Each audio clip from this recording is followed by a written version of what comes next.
SIM card na may data package na o kaya magrenta ng pocket wifi para siguradong laging konektado saan ka man mapadpad sa Korea.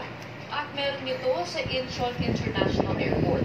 Ang rates ay nakadepende sa kung gaano tagal ang stay mo. Break muna tayo mula sa magbibisikleta.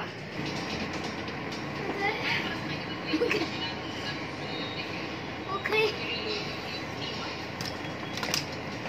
Damn. Now I see 4 ants. Bumigyan ants? No, wait, don't. They are eating a fly. That's how weird it is.